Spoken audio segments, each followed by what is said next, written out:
O Senhor esteja com todos. Ele está no meio de nós. Proclamação do Evangelho de Jesus Cristo, segundo João. Glória a vós, Senhor. Naquele tempo, estando à mesa com seus discípulos, Jesus ficou profundamente comovido e testemunhou: em verdade vos digo, um de vós me entregará.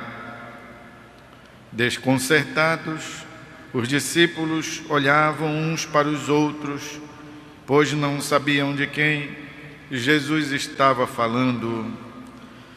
Um deles, a quem Jesus amava, estava recostado ao lado de Jesus.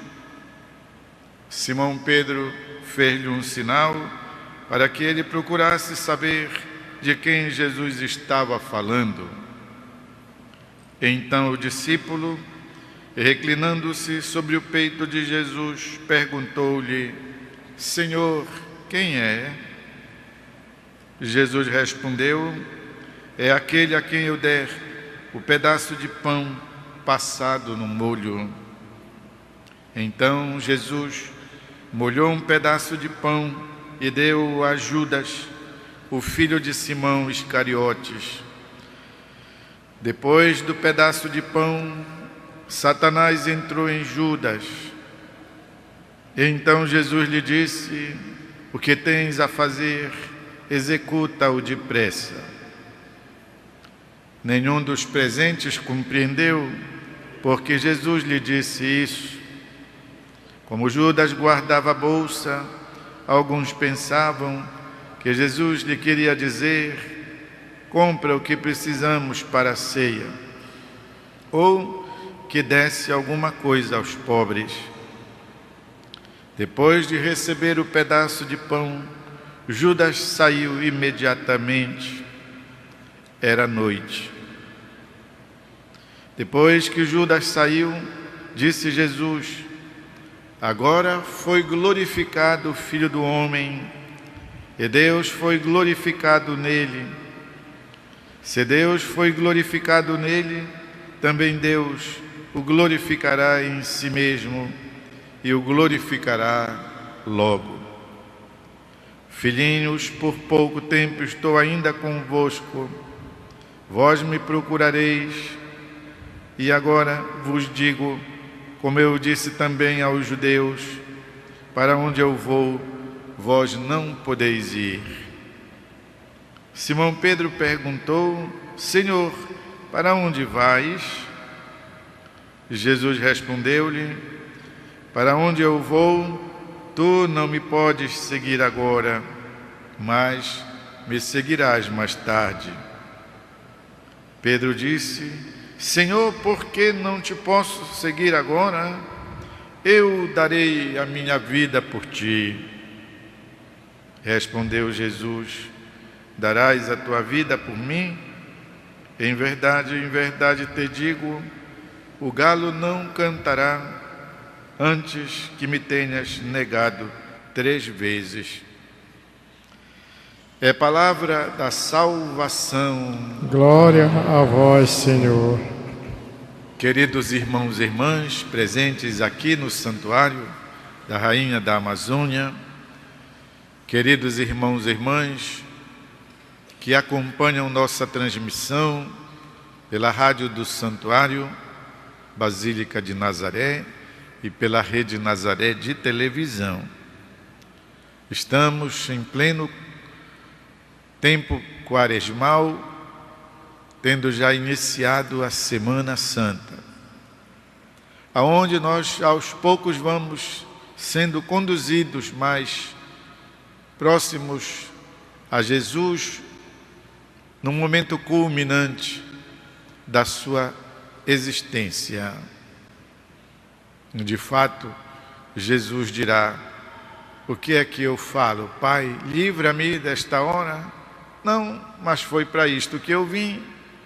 Pai, leva a termo, pois, a minha obra, a tua obra, a obra da redenção da humanidade. E estamos lendo nesta temporada os textos muito eloquentes, belíssimos, selecionados do Evangelho de São João, aonde então nós mais sentidamente somos colocados em contato com o clima que rodeava o Senhor nos últimos momentos da sua vida terrena. Poderíamos dizer 1.500 coisas sobre o trecho de hoje. Gostaria de refletir com todos o seguinte. Aqui, é claro, além do mestre e do discípulo predileto, sobressaem duas figuras, dois personagens, de Judas e de Pedro. E aquilo que cada um foi capaz. E nós, na nossa caminhada de cristãos, de discípulos missionários, podemos, algumas vezes, nos ver mais como um ou como outro. Ou às vezes nós somos, de verdade, Judas, somos Pedro. Qual é a diferença? De Judas não temos tantas informações. Algumas coisas só sabemos da vida deste jovem e ainda assim só através de informações negativas dadas por ele mesmo a partir das suas atitudes e pelos evangelistas, sobretudo o quarto evangelista que estamos lendo, não podemos deixar de reconhecer. O quarto evangelista não gosta dele. E de fato não perde oportunidade para dizer que ele era um ladrão, como ouvimos, ao se importar, porque se esbanjava o perfume caro nos pés do Senhor. E o evangelista comenta dizendo, ele não estava se importando com os pobres, estava se importando porque ele queria dinheiro, pois era ladrão. Hoje, o evangelista também enfatiza isto. O demônio entrou no coro de Judas Iscariotes. Que horror! Mais repulsa do que isso não existe para causar em nós, assim, uma informação sobre quem era esse rapaz. E, no entanto, Jesus sempre se comportou com ele de maneira cordata, de maneira gentil. Ainda leremos nesses dias da paixão, quando ele chega com os soldados que foram prender Jesus, inusitadamente Jesus o vê assim, afoito, certamente nervoso, porque quando praticamos o mal, nos encontramos nervosos. E Jesus, diz o evangelista, olha para ele, deve ter sido olhos nos olhos. Ele faz uma pergunta: amigo, o que tu viestes fazer? Não podemos deixar de notar, no tom que Jesus deu, uma vontade imensa de desaconselhar este jovem. Tipo, amigo, não faça esta bobagem. Olha bem a consequência do teu desatino. Sabe como quando a gente aconselha alguém inutilmente, não é? Já resolveu, está decidido, não veio pedir conselho, veio comunicar já uma decisão. Na vida, como isso acontece? Assim também, a vinda de Judas, balançando já as 30 moedas com que vendeu o Senhor, Jesus a ele se aproxima e o chama amigo. O que viestes fazer?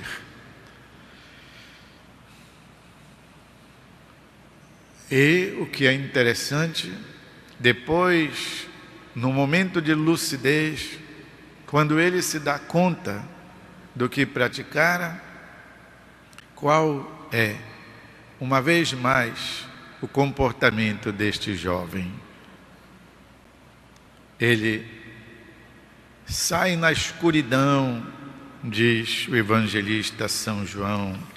Era escuro, estava de noite e ele saiu nesta escuridão. Nos dá assim, pois, a impressão da solidão, mas é uma solidão existencial.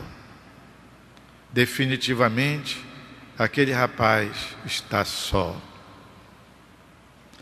E depois de ver o que aconteceu com o seu gesto, uma vez mais, ele é ele. Vai e se enforca. A culminância da solidão. Tira a sua própria vida.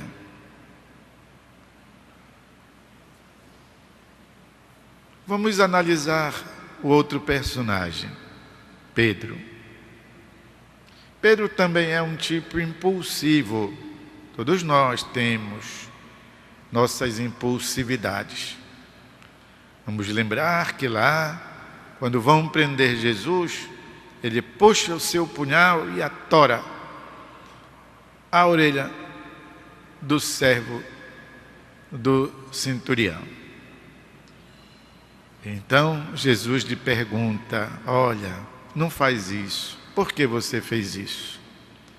E diz que Jesus pegou do chão a orelha do Malco, esse era o nome do soldado, do empregado, e cola a orelha, pois, daquele servo. E Jesus diz para ele: não se acostume a isso. Quem com o ferro fere, o ferro é ferido. Estas palavras de Jesus caem no coração daquele discípulo que, conquanto seja ele também impulsivo, e o vemos no trecho de hoje, ninguém vai colocar a mão em ti que eu não vou deixar. Eu sou capaz de morrer no teu lugar. Pedro era assim, impulsivo, mas era bondoso, era generoso, era humilde. E vemos o que acontecerá quando se verificará a profecia de hoje. Vais dar tua vida por mim? Em verdade te digo, o galo não cantará antes que me tenhas negado 3 vezes. E assim foi. Mas o que aconteceu para então vermos a diferença entre Judas e Pedro? Pedro foi procurar os irmãos, foi procurar os colegas, foi procurar o grupo, foi procurar a comunidade, foi procurar a igreja. E estavam lá, se aquecendo, assistindo de longe o que estava acontecendo com Jesus na prisão em casa de Caifás. Ainda hoje a gente visita este local. Lá existe uma basílica chamada Basílica do Galo que Canta. Ele foi procurar o grupo dos discípulos de Jesus. E diz o evangelista, vamos ouvir nestes dias, que diante da pergunta que se repetiram 3 vezes, quando ele se deu conta, ao ouvir o cantar do galo, desabou em pranto, chorou copiosamente. Aqui, meus irmãos e irmãs, está a diferença. Mesmo igualmente dando-se conta de ter negado o Senhor, Pedro não se desespera. Conserva no seu coração o sentido da amizade, da estima, do amor que o Senhor tem por ele e para com a fraqueza dele. E é exatamente isto que o faz encorajar-se, reanimar-se, tornar-se efetivamente o líder. O príncipe quer dizer isto, primeiro, o principal, o príncipe dos apóstolos, aquele que Jesus estabeleceu para então conduzir o rebanho. Apacenta as minhas ovelhas. Queridos irmãos e irmãs, somos Judas, somos Pedro. Existe em nossa existência infinitas oportunidades que temos para trair, para negar a Deus. Mas não faltam oportunidades para nós também, recuperados, colocada a mão na cabeça, entendermos que não é o desespero o caminho do amigo de Deus, que não é a morte o caminho daqueles que amam o Senhor, que é o pranto, que é a lágrima, que é a certeza do amor de Deus. A mensagem toda da Bíblia se resume nisso. A Bíblia é um imenso, digamos assim, romance, uma história de amor. A história de um amor enlouquecido, que é o amor de Deus por suas criaturas. Guardemos sempre isso no nosso consciente e lá no profundo do nosso inconsciente também, que é para ao vermos-nos em situações embaraçosas, lembrarmos-nos disso. A Bíblia é, em resumo, uma maravilhosa história de amor, e de amor verdadeiro, conforme o Mestre próprio dissera: não tem maior amizade, não tem amigo melhor do que aquele capaz de dar a vida pelos que amam. Um instante de silêncio.